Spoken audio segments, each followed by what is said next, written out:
What's up, hunters, and welcome back.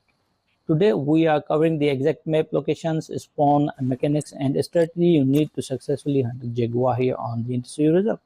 Whether you are setting up a dedicated Grade 1 grind or just trying to track down a diamond trophy, finding these stealthy classic predators can be incredibly tough due to the dense terrain.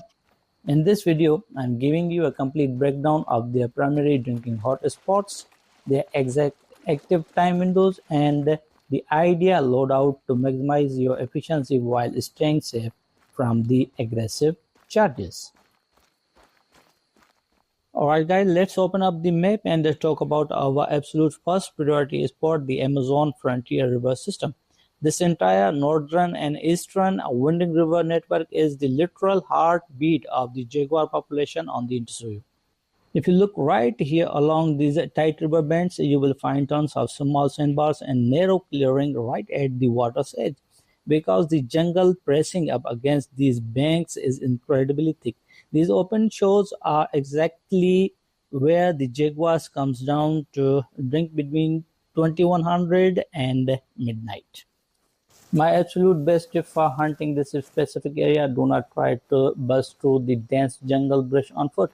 You will make too much noise and spook them before you ever see a track, or you are going to make them much more aggressive that they are going to attack on you. Instead, set up your tent at least 200 to 250 meters away from these key bands and use the long clear sightliness of the river channel to glass the shores. Moving on to our second major hotspot area, the coastline. Now, if the thick brush of the Amazon Frontier River is getting frustrating, this is exactly where you want to head next. The entire outer coast and the low-lying lake connecting right to it are massive movement corridor for these cats. Jaguar love to bounce at their zone between the interior jungle and the open beach, meaning you can catch them traveling or resting right out in the open. The massive advantage here is sightliness. Unlike the river bends where your vision is blocked by the dense canopy, the coastlines give you hundreds of meters of clear, unobstructed visibility.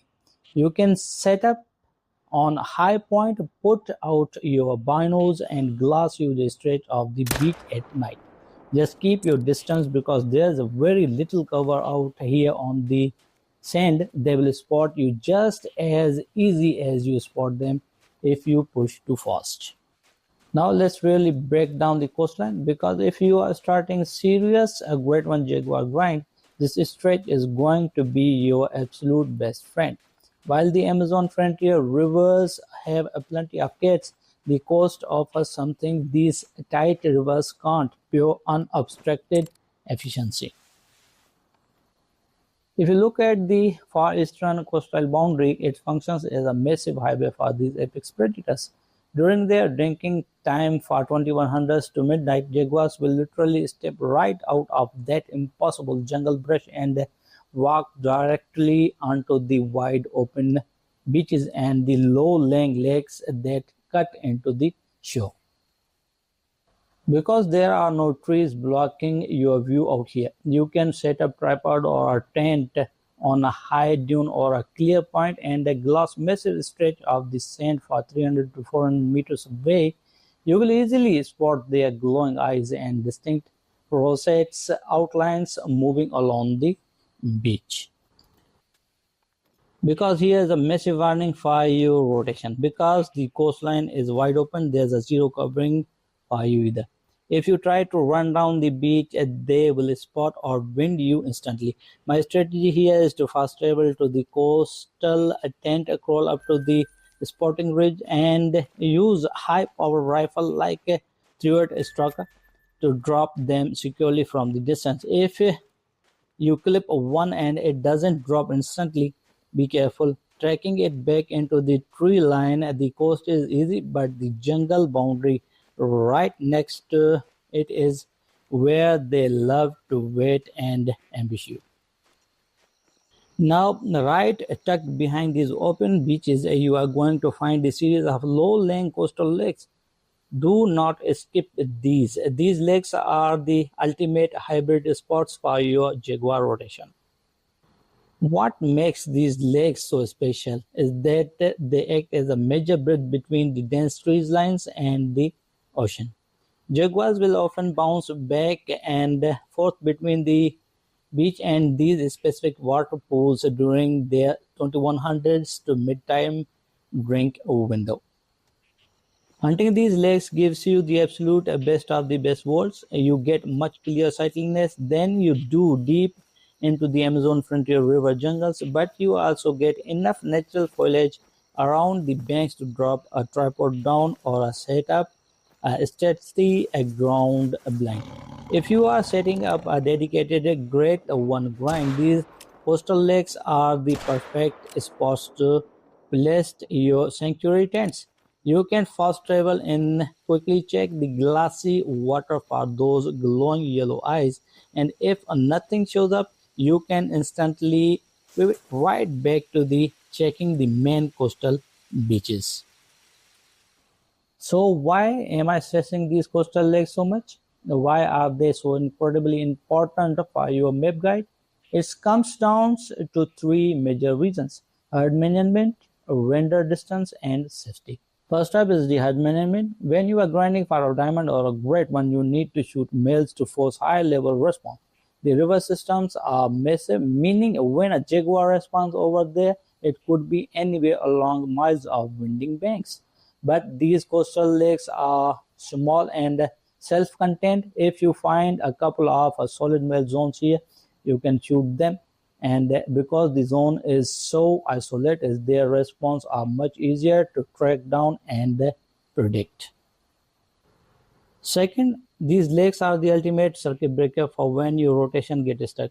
Anyone who has done a massive grind in the Hunter Call of the Wild knows that sometimes after a long shooting gallery on the main river system, your male response just seems to vanish into the thin air. They get stuck or lost along these endless miles of jungle banks where you can't find them. By keeping these small coastal lakes completely clear of hunting pressure, they act as a safety net. When a river zone dries up, check these lakes. Your missing male will often pop up right here in these isolated pools, allowing you to instantly unstuck your rotation and keep the grind moving.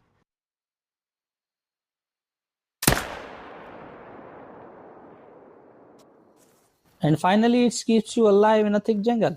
An aggressive jaguar will ambush you out of nowhere before you can even scoop it. But at these lakes, you have the wide open space to see an aggressive charging coming from a miles away, giving you plenty of time to line up a perfect brain shot or a sweep to your sidearm. Basically, if you want a fast, efficient, and safe grind, these lakes are non-negotiable. Now let's talk about the gear you need to pick, because since jaguars are class 6 animals, your weapon choice is absolutely critical. You need something that specifies that class 6 requires the full trophy integrity, but you also need serious stopping power to drop them before they can charge you. For my primary rifle, I am running the Arizona 300. It covers class 6 to 9, so while it's technically built for bigger game, it is my absolute insurance policy if a Jaguar goes aggressive. If one of these cats charges you in the dark, the 300 will stop them dead in their tracks with a massive kinetic energy. But for actually harvesting your trophy Jaguar and keeping that diamond rating, you want to dedicate class 4 to 8 rifle. The Jaguar 10 308 Striker or a Force Elite 300 are perfect choices here. They give you incredibly accuracy for 200 to 300 meters away across these open coastal lakes, allowing you to get a clear lung or a hard shot while staying completely safe. And since we are hunting these guys at night between 2100s and midnight, do not forget your night vision binoculars or the Gen 2 night vision or rifle scope if you like to get up close and personal. The Dela Reverse Draw crossbow is an incredible stealth option that will let you take out a Jaguar without spoking the entire leg. Pack light, keep your health full just in case you take a hit, and let's get out there.